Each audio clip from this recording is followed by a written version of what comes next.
Tuhan bersamamu.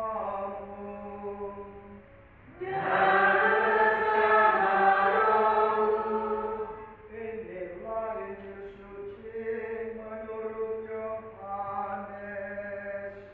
Dimuliakanlah Tuhan.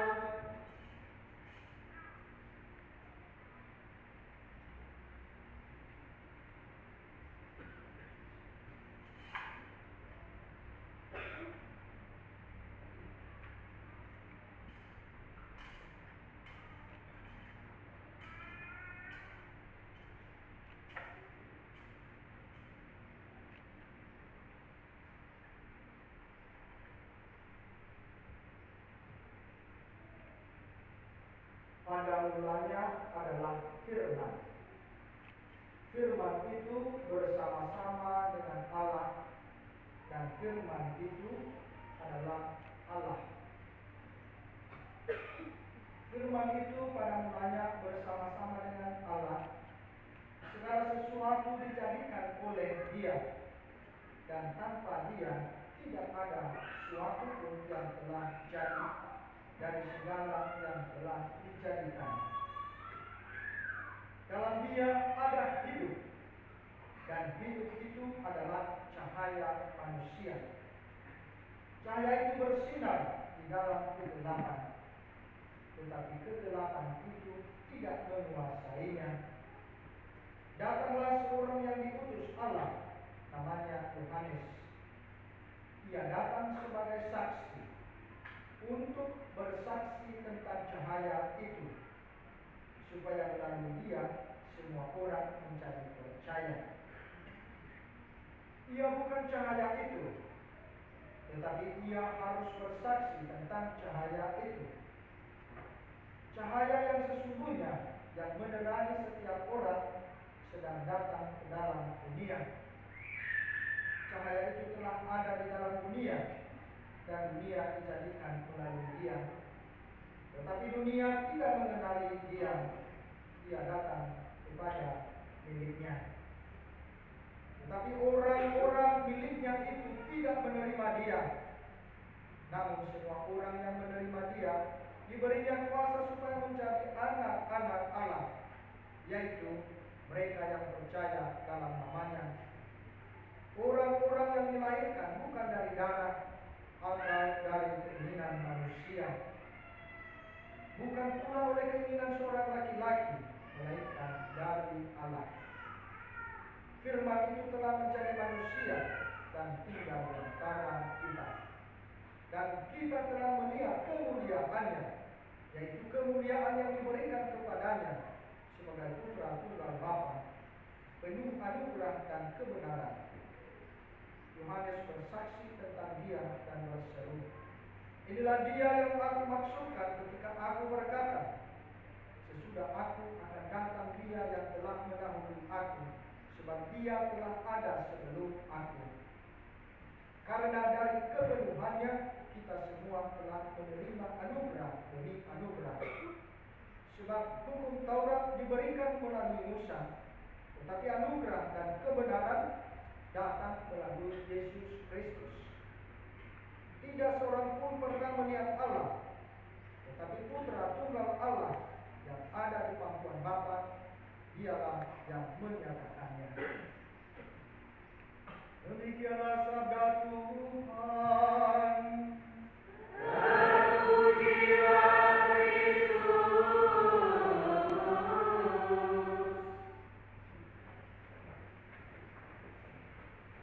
Selamat Natal.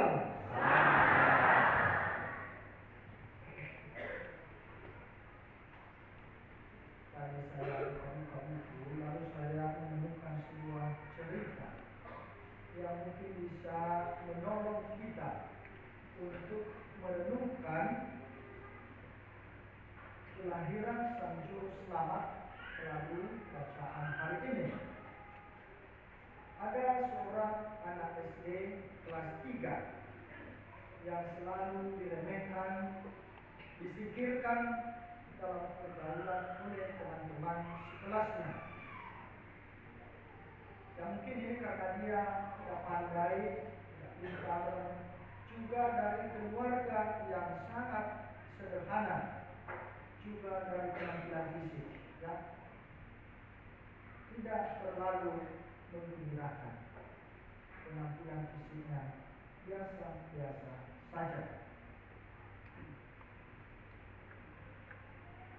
Pada suatu hari di masa Natal, guru agama di kelas 3 SD, tentunya ini bukan amajian ya, bukan di kelas amajian ini, menyuruh anak-anak itu untuk menggambar peristiwa kelahiran Yesus. Anak-anak diminta untuk menggambar bayi Yesus di palungan. Jadi yang seperti ini, guru mereka itu coba dulu gambarkan itu, lukiskan dulu. Di situ nanti ada di mereka itu dikelilingi oleh ada Maria, ada Yosef, ada para gembala, ada sapi, ada keledai, ada domba. Nah, di sini belum ada keledai, belum ada sapinya. Tinggal dibesarkan oleh ibunya Elina di rumah. Sesudah anak-anak menyelesaikan gambarnya, tiap-tiap anak diminta ke muka kelas untuk menunjukkan dan menerangkan gambarnya masing-masing. Lalu tiap-tiap anak ini tadi mereka maju ke depan dengan bangga menunjukkan gambarnya dan menerangkan apa artinya. Semua mendapat pujian dari guru-guru dan murid-murid. Anak yang diremehkan dan dijauhkan teman-teman sekelasnya tadi, dia duduk di paling pojok, dia di situ sendirian. Sekarang adalah gilirannya. Dia sebenarnya tidak mau, dia malu. Tapi setelah dibujuk oleh gurunya, akhirnya dia berani menunjukkan gambarnya. Tetapi semua teman-temannya ketawa setengah mati. Mengapa? Karena dia menggambarkan dua bayi, ya, dua gambar bayi di gambarnya itu. Lalu gurunya menjadi penasaran, ya, mengapa dua bayi, padahal biasanya itu bayi itu hanya ada satu. Lalu gurunya ini terus memuji dia untuk menerangkan gambarnya, mengapa ada dua bayi. Yang satunya jelas pasti itu adalah bayi Yesus, ya. Tetapi siapa yang lain itu? Siapakah kembar Yesus itu?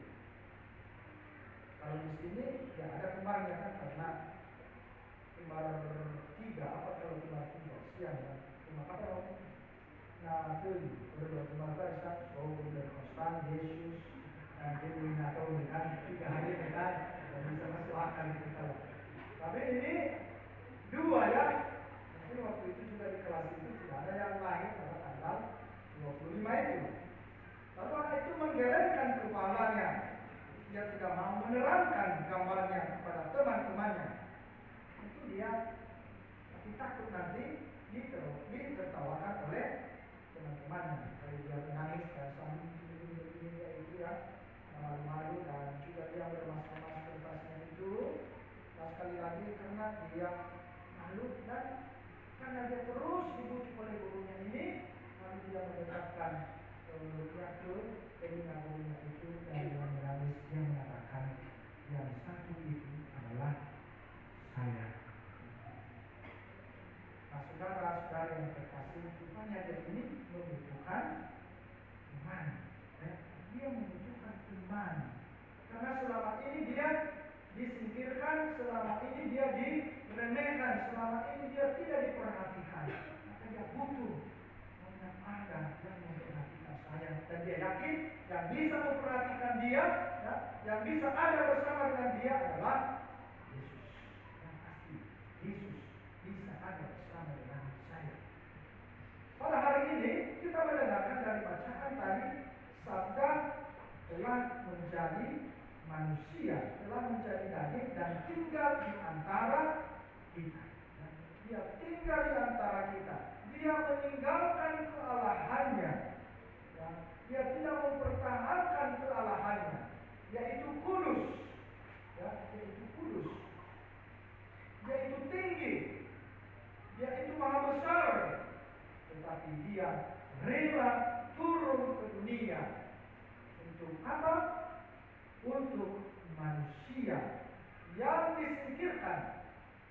yang tidak diperhatikan,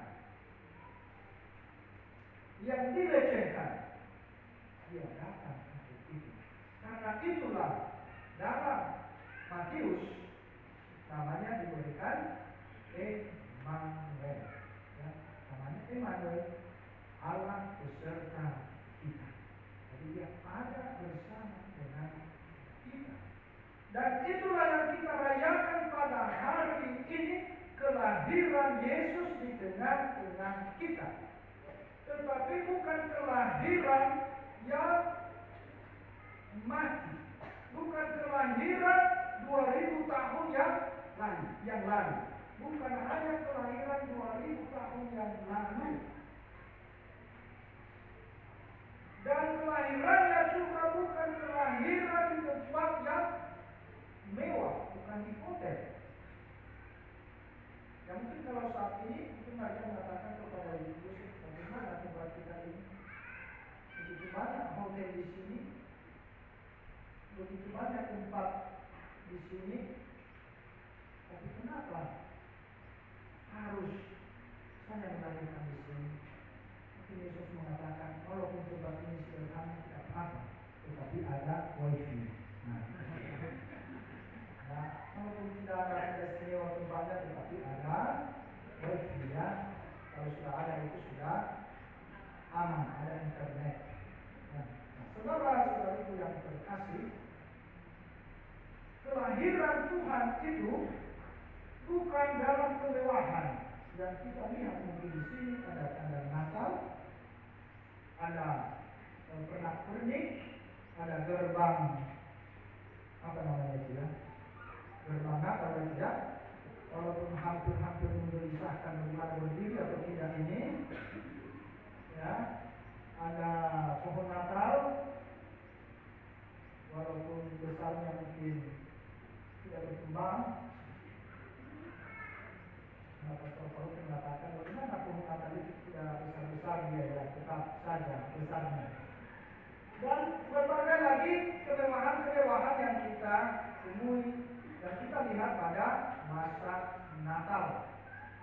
Nah, itu semua menunjukkan bahwa kita memang semua bersukacita, bergembira tentang kehadiran Tuhan, kelahiran Tuhan di tengah-tengah kita. Tetapi bukan hanya di situ dia, kelahiran Tuhan itu adalah kelahiran yang hidup. Ya, kelahiran yang hidup pada saat ini, kelahiran di dalam hati kita masing-masing. Ya, itu dia yang paling penting. Dan kelahiran di dalam hati itu tampak di luar.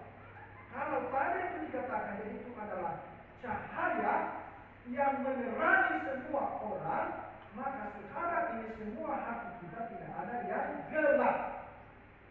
Semua terang. Ya. Lega ibu bawa, ya, dalam hati tidak ada dari ibu ya. Tetapi semua terang, tidak ada yang tersembunyi, tidak ada kedengkian, tidak ada dendam, tidak ada keangkuhan. Kenapa? Karena pada masa Advent kita telah meruntuhkan gunung keangkuhan. Itu kan dikatakan pada awal Advent dikatakan bertobatlah. Ya. Dan sesudah itu bacaan itu supaya gunung itu diruntuhkan. Maka tidak ada lagi kesombongan, tidak ada lagi keangkuhan. Lembah itu sudah ditimbun. Ya, lembah kelemahan kita, kekurangan kita. Kekurangan mungkin kita tidak bisa bertemu dengan saudara-saudara kita selama ini. Kita tidak bisa melihat wajahnya selama ini. Ya. Tidak bisa melihat wajahnya. Jalan yang berliku-liku itu sekarang sudah lurus. Saya sudah bisa berani melihat wajahnya. Saya tidak buang muka. Ya. Kalau saya berjumpa dengan dia.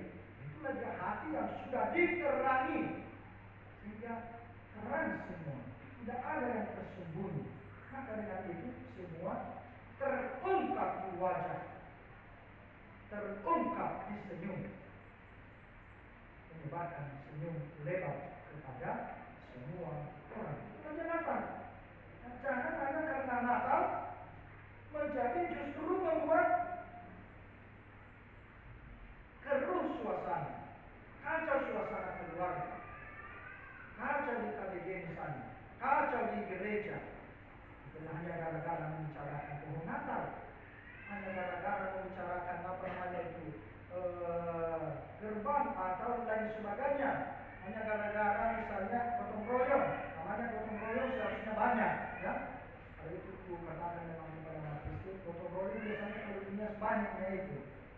ini katanya mobil baru, sendiri saja dulu gotong royong.